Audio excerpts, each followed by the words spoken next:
Hello, everyone, and welcome to the Jungle Cincinnati Bengals podcast brought to you by the Riverfront Media Group and the folks over at Blue Wire. My name is Owen Timmerding, and today we have a very, very, very special guest. Tim Daniel joins the program for the first time in a while. Tim, how you doing? It's really great to hear from you and talk to you today.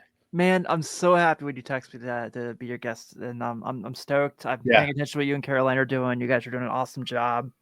I'm very happy that I left the Riverfront in a really good situation with guys like you, and also with Caroline and Skylar and everything. Everyone's doing so. I'm really happy to see you guys are all thriving and your shows are all doing really well.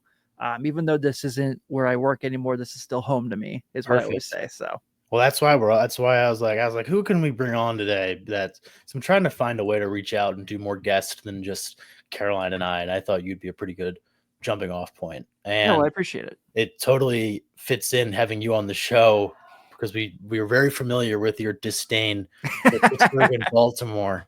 And really, most of today's show is going to be centered around the bizarro world that the Pittsburgh Steelers have found themselves in. As many of you guys know, they made a pretty blockbuster trade, I'd say, in the NFL because you don't see stuff like this happen that often, where the news came out where they traded for Pro Bowler corner Jalen Ramsey, and it added on that Jonnu Smith is in this deal too. So the Steelers' old man, blue man group, whatever the heck this is going to be, is so good. Is coming to form. I don't really even know what to say. It's so weird. Why trade Minkah Fitzpatrick? I mean, he's the one guy in the AFC North who has been able to give Jamar Chase fits. He's the one guy who's been able to get in his head at times. Yeah. Just him. Yeah. And, like the moves Baltimore made, I get it. I totally get getting Jair Alexander. Totally. Yeah. I hate it. Yeah. But I get it. It's a great move for them. But this is it doesn't make sense to me. I feel like everything they're doing, it feels like, what's the best way to put it? Remember that year the Lakers had Russell Westbrook? Yes. That's what this feels like. It does feel like that. Yeah, it's like LeBron and Russell Westbrook and Dwight Howard and Carmelo Anthony, and you're like, what are you guys doing? Yeah. I actually saw that Lakers team play in person, shockingly. DeAndre Jordan was on that team. That was the sidetrack. This Lakers team is going to be something like that. Oh, yeah. Yes, very much. Very much. Maybe a little worse talent. Yeah. But all joking aside, I don't understand what the Steelers' thought process is. I don't either. I mean, so I told you off air, when the trade went through, the first thing I did was I brought up the Super Bowl highlights because Jalen Ramsey was part of the Rams that beat the Bengals in that Super Bowl. And three things jumped out to me. First is T's long touchdown at the start of the second half. He's jumping over Jalen Ramsey. People can tell me pass interference all they want. I don't care. Yeah. There was a ref that was right there. He didn't call it. Jamar Chase, obviously, on the infamous last play of the game when Burrow doesn't have time to get rid of the ball. That he sees Jamar Chase downfield. We're having a whole different conversation about the Bengals' legacy right now. He's 20 yards past Jalen Ramsey. Yeah, and rookie Jamar Chase too. Correct, and that's the thing I said to you is those guys weren't even prime T and Jamar yet, and now. They're not only prime T and Jamar, we just got big contracts. We're going to prove how good we are, T and Jamar. So you get rid of Minkah Fitzpatrick. You have Darius Slay, who has not shown the ability to guard anyone in man defense for a long time. You have Jalen Ramsey, who has lost a step and is also still a Bengals prime enemy from his fight with AJ Green. I had that written down too. 10 years ago? Is that now? 2017. Okay, so 8 years ago. Yeah. And you don't have your best safety anymore. So, and obviously we'll get to the TJ Watt thing, I'm sure, but I don't understand their thought process here. This is the Steelers. We all know I hate the Pittsburgh Steelers, legit hate them, have no love lost, no respect, nothing for them. But I know that through my entire lifetime, they have very rarely made a personnel decision. Yeah. Very rarely. I mean, how do you go from Bill Cowher to Mike Tomlin? Something's going right. You know what I mean? And so now it's like these decisions they're making feel very stupid. And I'm sure they'll have some voodoo magic where they'll find a way to win 10 games and they'll lose in the first round of the playoffs again. But I'm just stunned. I'm stunned that this was the route they wanted to take. It finally seems like they're making moves that You're right. These are so super uncharacteristic Steelers moves. The fact that they've pretty much just been gatekept by Justin Fields, Russell Wilson, and Aaron Rodgers over the last 2 years Kenny Pickett. and Kenny Pickett. I don't really understand. I think this is what the Steelers' thought process is. It's you're in this situation where, and this is where I give credit to the Patriots, is that the Steelers never wanted to move on from any of this. They just wanted to keep riding off the coattails of their success, which I also don't blame them for. Sure. But the fact that at some point you just got to blow it up and be bad for a couple of years. But instead they have it in their head. They're like, well, we have the standard where we can't be really bad for a couple of years in a row. I tell you what, the Patriots are in a much better spot than them. And they're going to be better than Pittsburgh this year, I think, because they were like, all right, we're gonna eat 2 years of this rebuild, get a good quarterback, build a line, and get some weapons in the offseason. And it's worked out fine. The Steelers have failed to do something like that. There's not a lot of teams in the NFL who have just chosen not to do the rebuild. And the Steelers are one of those teams because it's like, yeah, they've been pretty consistently good since the 80s, but it's like, at some point you just got to pull the trigger, and it feels like all these moves they're making are just patchwork on a leaking bucket that at some point it's just going to become too much, and then it's going to be too late, and they're going to end up wasting primes of the careers. Like, I mean, say what you want about Joey Porter, I think he's pretty good. I think Pat Fryermuth is pretty good. At some point they're going to regret doing this, in my opinion, because they could have just bit the bullet for legitimately 2 years, freed up their cap a little bit, had a couple good drafts, drafted high because these drafts have been good the last couple of years too. Yeah. The 1 year they drafted in the NFL lottery, so to speak, they made a terrible Kenny Pickett pick. So it's like, I don't really know what to say. I don't really feel bad for them because they've just done everything every other team has done at some point. They've refused to do, and it's so bizarre in my opinion. Yeah, and then on the other side of the ball, so you're the Pittsburgh Steelers, and you're letting Aaron Rodgers hold you hostage. Exactly. You're letting Aaron Rodgers, like, I don't know, maybe I'll show up, maybe I won't. I talk to Tomlin every week, though, and we have a really good rapport. It's like, who are you guys? And you go get DK Metcalf, and it's like, I think George Pickens is a head case, but he is a guy who's shown he can be a pretty dominant player. And Metcalf's had his moments, don't get me wrong, but you also traded away you also got rid of the quarterback who had a lot of experience with Metcalf the most. So you're like, what are you doing there? And then you let Najee Harris walk, and you're like relying on Jalen Warren. I mean, I think we all knew Aaron Rodgers was going to play. We knew he was doing the Brett Favre thing of like, all good things must come to an end, blah, blah, blah, blah, blah. But like, it's like, this is so stupid. So he just went an extended vacation, and you were going to see what you had in Will Howard in that time frame, because I can tell you, Will Howard, if that's your quarterback of the future, the Bengals are very much going to enjoy stomping the Pittsburgh Steelers for a long time. I agree. I don't know what they're doing. Like, Freiermuth and Jonnu Smith is a decent tandem for the tight end position, but it's not like Jonnu Smith's setting the world on fire. He thinks he is. Have you read some of the stuff he's been saying? Yeah.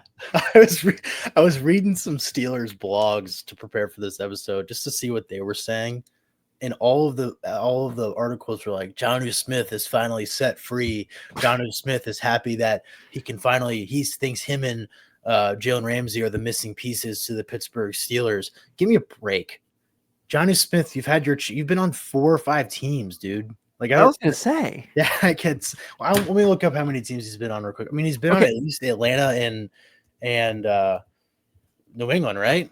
I'm glad you're doing this because I was genuinely curious. I was going to pull up the FanDuel odds. Have you done this already? No. Okay, I'm doing it as we speak. This is his 5th team. Pittsburgh will be his 5th team.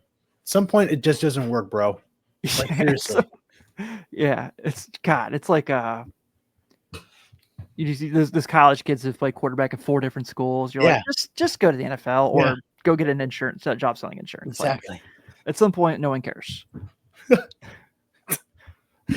All right, so I'm getting there. Is this FanDuel odds to win the division or win the AFC? So FanDuel odds for the Super Bowl, the Pittsburgh Steelers are plus 4,400. What are the Bengals? They are 2,100. So what's Baltimore, like plus 1,800 or something? Plus 700. Plus 700. Wow. I'm sorry, Baltimore. I know you're going to be good. I just didn't realize how. Yeah, second best odds for the AFC, Baltimore plus 370 behind Buffalo 360. Bengals fourth best odds at plus 1,000. I think that makes sense. Pittsburgh plus 2,000 in the AFC. Let me see if I can find AFC North winners. Baltimore minus 140, Bengals plus 240, Steelers plus 500, Browns plus 3,000. You can get the Bengals at plus 240 to win the division this year. Yeah. That seems like an auto bet. All right. Take your quick guess. And sorry, I have my phone out. No, I don't care. This is fun. The Pittsburgh Steelers over under for wins for the year. How many games did they win last year? 10? I think 10. Yeah. I'm going to guess 7.5. 8.5 plus 105. Under 8.5 minus 125. Interesting. That's what FanDuel thinks of the Steelers. Yeah. Yeah. And I'd be curious to see what that was before they even got Jalen Ramsey. It's probably about the same. So yeah. I think that's what their main point we're trying to say. They're here. 3-point favorites season opener against the Jets in New York. Or do you think the Jets are going to be good? No. Yeah. The Bengals are 5.5 point favorites on the Browns, who I think could potentially be better than the Jets. Yeah, I agree. I kind of like what Cleveland's doing. I do too. I do too, man. Yeah. they lose Nick Chubb and they get freaking Travion Henderson. Yeah. That's the one they got, right? They didn't get Judkins. I think they got Judkins. I think. Oh wait. One of the two. Yeah. Regardless, they got one of the really good Ohio State running backs. I think Henderson went to New England. Seth will text us and tell us later when he listens. Yeah, Henderson went to New England and Judkins was on, because I remember all my Ohio State Cleveland fans were going crazy when Judkins. Henderson went to the Patriots. Yeah. Oh my God, they're gonna win the East. They're gonna win the East this year. I think they're gonna be good. They're not gonna be Buffalo, but they're gonna wild card. Well, yeah, their over under wins is actually like, I'm kind of a fan of it. I also just think they're gonna be good. I'm a Drake May guy. I like him. I do too. I'm happy they moved on from whoever their head coach was last year after 1 year. I forget who it was. Mayo. And then they got Vrabel. I mean, but this is a Bengals podcast, so let's get back to that. But the main thing we're trying to say about Jalen Ramsey is this doesn't feel like it elevates Pittsburgh. No. It also doesn't really feel like it lowers them. It kind of just feels like they're about the same. I think Minka, just him being there, elevated Pittsburgh's defense just by himself. For sure. I hated Minka. He was really good and really annoying. Yeah. And that's about all you can ask for a guy in your backfield. But I tell you what, he always played. You're right. He was the one guy that seems to have Jamar Chase's number in a way, because Jamar Chase has everyone's number. But there's only a couple guys that have seemed to have been able to really frustrate him, and it's Minka and all those guys on Kansas City. But I don't know. I just think the part I don't understand is the raise they gave Jalen Ramsey. They gave him, when he traded him, they signed him to a deal, giving a $1.5 million raise, and now he's making $26.6 million this year. That's crazy. And he's 30. I was like, how old is he? Exactly. Do you really think Jalen Ramsey can hold his own at 30, can hold his own against Jamar Chase, fresh off a new contract, with all the blood in the world, who's been on record saying already that he's in the best shape of his life and is like super motivated to be even better this year than last year? I think absolutely not. Yeah. You mentioned how many teams Jonnu Smith played for. This is Ramsey's fourth team? Yeah. Jacksonville, LA, Miami, and now Pittsburgh. Yeah. First, also important to note, what's different about Jacksonville, LA, Miami, and Pittsburgh? I don't know. One's a cold weather organization. Oh, yeah. Everywhere else, he's been in beautiful weather, and yeah, things should be a little different now. Played at Florida State. Yeah, things are a little different now, buddy. He's got real football. Yeah, he's like he's got that. I don't want to tackle you in the fourth quarter football. Well, speaking of tackles, I looked at some of his stats from last year. He had the highest missed tackle percentage of his career last season, 14.3. I don't really know how relative that is. I mean, who really knows what Miami was doing last year, because they were kind of just like a wash from week one. But this other stat stuck out to me too. 83.2 passer rating when targeted. That was also one of the higher ones of his career. It seems like he was kind of just like getting eaten alive if you were going after Jalen Ramsey. So it's like, Now I don't know what I mean. Minka's Minka. He's been now. The other thing about Minka too is he's been on Pittsburgh since like 2019 or something like that. It wasn't he traded from the Dolphins? Yeah, he was. So it's like the other thing I think is interesting too is like Pittsburgh doesn't get rid of their guys that have been there for a while that become kind of ingrained with who the team is and the city is. And I think once you kind of hit year 5 and Minka was going on year 7 or something of being in Pittsburgh, you got to feel like he's a little blindsided by this too. Yeah, you're right. I'm actually trying to real quick as we're talking, try to pull up their draft picks to see what they did in the draft. Well, they got Sawyer. I know that. I know they got the 2 Ohio State guys. Yeah, that's okay. Right here, first thing, an hour ago. Proposed trade sends Jabril Peppers NFL draft picks to Steelers for disgruntled superstar. Jeez, now we're calling him. Please, please go get Jabril Peppers. Just make this more fun. Well, that's the other thing too is when this trade immediately happened, I check my phone and it's, oh my God, Jalen Ramsey's going to the Steelers.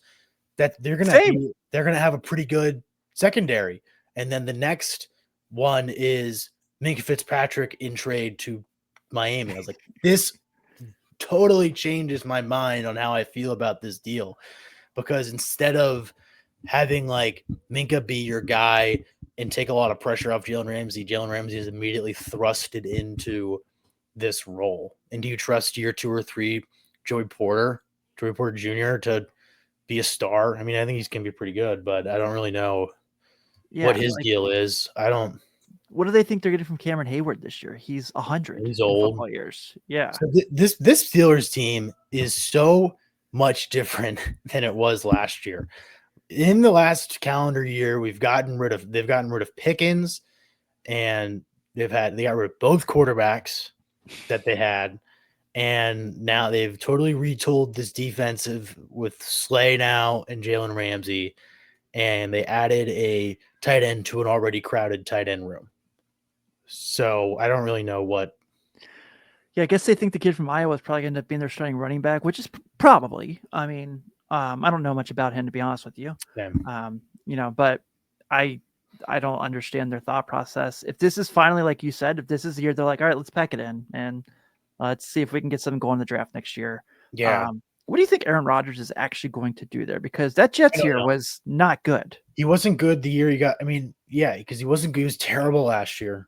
He's 41. And he was coming off an Achilles injury. I mean, Kirk Cousins, they're not the same age and they're not the same level, but Kirk Cousins looked like a shell of a football player this year. Mm-hmm. You can't imagine Aaron Rodgers as much as he says. I mean, how healthy is he really? Yeah. I don't really know. You know what? And I don't want to say anything because like Aaron Rodgers is one of those guys.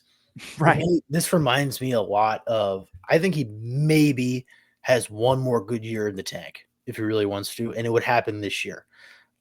Aaron Rodgers reminds me a lot of Kevin Durant, where it's just like having him on your team elevates you just by association, because Aaron Rodgers has been there. Kevin Durant's been there. They're both getting old and fragile and don't move the same way they used to.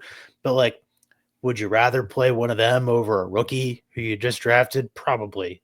And this kind of discounts but if the Steelers are going to operate this way, but the Steelers have not made it clear that they're going to fully rebuild. If you were in a full rebuild and we're like, let's sign Aaron Rodgers, and we're very upfront about it, that deal wouldn't make a lot of sense. The deal, like what we talked about earlier, the Steelers are just in this purgatory. So, I mean, I don't really know what he's going to do. I think it's going to be weird.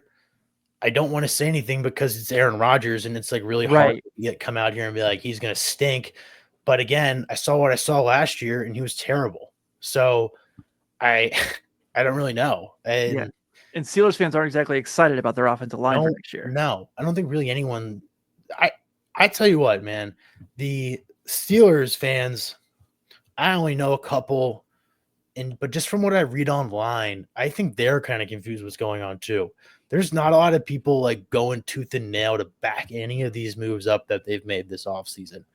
And I think they're kind of just like confused, just like me and you are. And we love it because this is like, we've never seen this kind of dysfunction role in their organization the way we're seeing it now. I do remember I was in middle school and Ben Roethlisberger got drafted, and that was the last time they were bad. Yeah. That was the last time they were Legitimately. That's the last time they've had a high level pick and they hit a home run. Yeah. So it's like, now this is pretty cool. Derek Harmon's going to be really good. Yeah. I have no issues with. I have no doubts about that. And obviously, Alex Highsmith and Patrick Queen still being there, you still have to be concerned for them for sure. No matter what happens with TJ Watt, but yeah, I mean, it's like if they're not getting pressure, their secondary is going to be on an island. And on the other side of the ball, it's like if they can't run the ball, and Aaron Rodgers has got to go do what he did in his Green Bay days and chuck it, 45, 55 times. It's not looking promising for them. Like you said, we love it. We're excited about the possibilities. I'm not saying like he won't be successful. I'm not saying he won't have like a 35 touchdown season, but how many teams do you look at in the AFC North? Like we just went to the odds. How many of those teams could you see them beating? Like have to get in the playoffs. Everything's on the line. I think they could catch us just because of how we don't know what the defense is going to be. Our offensive line has not improved. And say what we're giving so much crap to this Steelers secondary, but their front seven is, like you said, is still pretty incredible. Right. So yeah, I agree with that. They can catch one from us. They can definitely beat Cleveland twice. They're not going to beat Baltimore. I don't know. I think it's kind of what I say every year when I go through the Bengals schedule. It's like split with Pittsburgh, split with Baltimore, beat Cleveland twice. I think it'll kind of be that kind of game plan with Pittsburgh. They can definitely catch one from us. Yeah. No shame in saying that. I fully suspect they will find a way to beat the Bengals. Yeah. So they go, let's see, I'm pulling up their schedule now just to kind of get a general idea. So season opener at New York at the Jets. That's hilarious. Home opener at Seattle. Home for Seattle. Go to New England. Come home from Minnesota. Have Cleveland. Go to Cincinnati for Thursday Night Football. Green Bay the week after that. Yeah. Go to host the Colts. Go see the Chargers. We go there. Chicago at home. Chicago on the road. Buffalo at home. Baltimore on the road. Miami at home. On the road at Detroit. They're not winning that game. No way. Yeah. Then they're home. They go to Cleveland, and their last game of the year is Baltimore. It doesn't help that the AFC North is playing like the tough NFC division this year, like which doesn't favor the Bengals either. But it's just like, and the AFC East, like you're not getting an easy run at it. Regardless, I just think it's bizarre. I was going to ask you we've already probably said it 3 or 4 times, but like, what's your one word to describe Pittsburgh's offseason? Questionable. Yeah. I was going to go down. Like I said, I fully suspect they'll pull some black magic to where they'll put some miraculous run together because it's what they do. Mm-hmm. And it drives me insane. But I don't look at them and think like I'm scared of them. Now, yeah, like you said, could they potentially split with us? Probably. I would fully suspect they will because they always find a way. Yeah. But at that same point, I don't look at them and think like, oh no, I really would hate to play them with the season on the line. Yeah, I agree. So we've done 23 minutes on the Steelers. Let's shift to the actual Bengals. To the actual Bengals. I haven't talked to you since the draft. Mm-hmm. I want to hear your thoughts because Caroline and I have talked ad nauseum about Shamar Stewart. Yeah. It's interesting hearing different people's perspectives. I think there's more than just two. It's not very black and white. I kind of just want to hear your thoughts.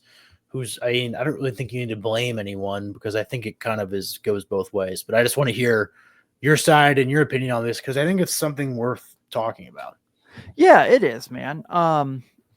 You know where I go? I've gone back and forth on it. I've read everything, and like I fully respect that a player doesn't want to be the guinea pig of new language in a contract. I understand that. I respect that. I have no issues with that. With that being said, I have no issues with also wanting to protect yourself if the asset doesn't pan out, especially one who, let's be honest, there were a lot of question marks about Stewart in this draft. Yeah. Not necessarily, is he athletic enough? Everyone knows he's athletic enough, but no one was in love with the sack numbers. No one's in love with his quarterback pressure numbers. I don't know anything about character stuff. I don't dig too deep into it. But if I'm the Bengals, I don't really have an issue with how the Bengals have handled it. I obviously would love to have seen him signed and ready for camp here in a couple weeks. I don't think it's going to get to the point where people are like, oh, he's just going to hold out and enter the draft again next year. That's not going to happen. I don't think that's going to happen either. Yeah, that is not going to happen. Someone's going to have to cave at some point. And I would be honest, you can say whatever you want about Mike Brown, and you're probably right on majority of what you want to say. He does not lose these. He does not lose these. This is where he wins. So I look forward to seeing how they can use him, because this athleticism obviously is exciting enough to see what he can provide to the team. I don't love that he's wearing 97. In my honest opinion, that should never be worn by a Bengal ever again. But I'm not going to hold that against him, obviously. So I want to see him out there. I want to see what he can do. They kind of went through this. I know you may not have even. How old are you, Owen? Respectfully, 23. No, 22. Okay. So you were not.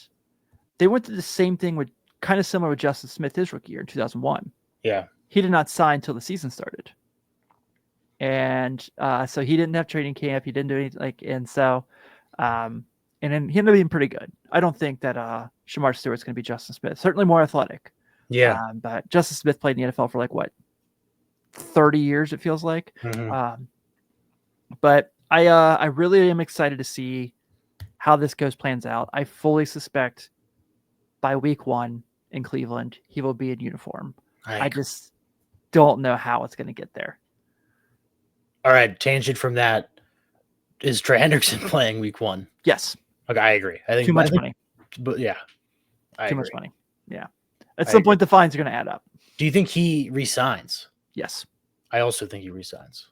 I understand where he's coming from. I said, I am all for get your money. I will never, ever have any issues whatsoever with any athlete, because especially in football, where your career is such a short span compared to basketball and baseball and even soccer, I'm all for get your money. But at some point, you got to kind of play the game. And I hate to say it, because I'm 99.9% of the time, I'm team athlete and athlete versus ownership. Same. But like I just said, Mike Brown doesn't lose these. You can say everything you want about him. Not a lot of owners do. No, he doesn't lose these. Yeah. I agree with kind of everything you're saying. I think honestly, on the Trey Hendrickson side, and I talked to this with Caroline last week, we're at the point where we're not really hearing anything. And the last thing we heard was that they're in negotiations again. And Hendrickson's here. So it's right. I don't you see him doing events with Cincinnati Children's and stuff all the time already. I think Hendrickson thinks this is silly. I think he's getting bad advice. And I've talked about this the whole time. That's kind of that's the hill I'm dying on. That I think his agent kind of stinks. So it's I think you're right. Yeah. Certainly not Drew Rosenhaus. No. So I don't get it. Related sort of. Caroline and I are going to spend the next 2 episodes breaking down the first 4 episodes of Quarterback next week. Oh yeah. I forgot that's coming soon. And then we're doing the back half the week after, just to buy some time in this dog days of summer here. What are your thoughts? Are you excited? I'm pretty stoked. Yeah. Stoked. Yeah. I thought the Hard Knocks thing was pretty cool. And it was fun. And every time they showed Joe Burrow, I was like, I want more Joe Burrow content. Talk about the Batmobile and and now we got all of it. I'm pretty happy. I agree with you. I'm really excited for it. Netflix just been killing it with sports docs of late. Oh yeah. The Terry Francona one about the 04 Red Sox is great. I haven't watched the In the Dugout one yet. I do want to, because I want to hear what Marcel Mayer, I read all about what he his conversations. Oh, what's that? I haven't heard about them. It might have been Jaron Duran, but they were kind of talking about the fact that they battled a lot with mental health and they got caught up, and it's apparently they do a pretty deep dive into everything they were feeling. So it's pretty cool. Netflix has been killing it. Court of Gold was awesome about the Olympic basketball teams. I thought that was great. So they do a great job. Joe Burrow is certainly, you can say many things about Joe Burrow. Boring is not one of them. So that's going to be entertaining. I'm stoked, man. It's going to be really cool. When do you guys, are you guys going to be doing any fantasy football conversations? I'm debating getting back in. I haven't thought about it, but I think that'd be really good. Karen and I are just trying to find time between pretty much now and training camp and a giant fantasy football episode, because I know she plays and I play too, but I think she's actually pretty into it. That that could be a good filler. I've been retired for 3 years. I'm debating. It gets exhausting. Yeah. I've been playing with the same group of friends since we were in like the 5th grade. That's so cool. Pretty cool. That is cool. It's the same group of guys. And now they're like, let's do $50. And I'm like, all right, I'll do it for you guys. But now I have like a couple other leagues and they're like, let's do 50. Let's do 100. I'm like, I can't. Yeah. At some point when it turns to a bill. Yeah. I can't write off these in my expenses. Right. Fantasy football, $200. Yeah, exactly. Like, one more thing before I let you go. I know you're a big NBA guy, not an NBA podcast. Thoughts on the finals? I loved it. I did. I really would have loved to have seen how that game turned out if Halliburton stayed healthy. Obviously they beat my team, Indiana, but I really wanted them to win. I really wanted to see them get it. And that's not a knock on OKC. I just still feel very much like they robbed the Supersonics fans of that moment. And so I won't forgive them for that. But because that roster is incredibly fun. I mean, that team in Seattle would have been, we'd be nonstop talking about that team. Yeah. But with that being said, obviously what they've built, they have a chance to be really good again next year. It probably will be for a couple of years. And I look forward to next year when it's the Cavs shot to beat them in the finals. So I was just going to bring that up. I was like, you've got to be, I listen to a bunch of podcasts. I listen to Simmons and Russillo and all those guys, and they're big NBA guys. Yeah. And before free agency, they were talking how Cleveland's best. We don't really know what Cleveland's going to do, but we'll know soon. And Cleveland hasn't really done much in free agency. So it seems like they're going to kind of run it back. And it makes a lot of sense because the East has only gotten worse since the Cavs got eliminated. Yeah. And I've gone back and forth. But I hate laughing at injury, but that's true. I've gone back and forth, but I think I've decided I actually do like the Lonzo Ball move. I forgot they did that. And he got rid of Okoro. Yeah, and they got Larry Nance Jr. back. So I think defensively they're going to be better because they can switch a lot more, and the switching makes more sense because of the size they'll have. It's not just like, if you were healthy, Halliburton comes down and finds Jared Allen and hunts him. It's now like, okay, Larry Nance Jr. can move with you. So, totally. Yeah, man, I'm excited. I'm already itching for the season to start, even though I'm having a lot of fun covering the Reds right now. Been great. The Reds have been a lot of fun. They have been before. They've been great. Yeah, it's the summers are fun. Like we talked about this when I first started, and it's these winters were so much fun when the Bengals were good, and the last two have seemed like they've kind of dragged on because the team has not been performing well. But I tell you what, nothing beats a summer where the Reds are like the talk of the town. I think you can. It's that's something pretty special. Yeah. So before you get me out of here, I'm going to ask you this. Yeah, let's hear it. Are you game plan the Bengals find a way to get Jeremiah Love next year? Because I think that nothing in the universe would make me happier. You need it. It's your guy. I cry. Yeah. I legit cry. The day the pro shop put the jersey on, I'd be first in line. That's your guy. We get to see football soon. Notre Dame's gonna be good. Yeah, like I'm excited. The Bengals are gonna be like, I think the Bengals are gonna be good. Like, Notre Dame should be really good. Yeah, I'm actually gonna have a fun fall of sports. Fall of sports. Like I just said, that nothing beats a good summer, but knowing your football team is gonna be good also adds a whole nother layer to that. It really does, man. It really does. Like, it's awesome. Tim, I really appreciate having you on. I think this is a great conversation. I man. Definitely want to have you on before the season starts again to talk about your NFL preview and get your perspectives as well, because I think you're a great person to talk to. But it's great. I'm happy this podcast is still going. So it's great. You left it in good hands. I did my best, man. I thought bringing you in, you were highly recommended. Caroline, even though it took a long time to get our schedules worked out, she's been a great asset as well for the Riverfront. So I'm really happy you guys are still going strong, and I'm always going to be rooting for you guys no matter what. Awesome, Tim. Well, good luck with everything you got going on. And folks, thank you for tuning into this week's edition of Welcome to the Jungle. As always, we'll keep you tuned and alert with Bengals news as it happens. For Owen Timmerding and Tim Daniel, we wish you a happy 4th of July and have a great weekend. Thanks, folks. Who day. Who day.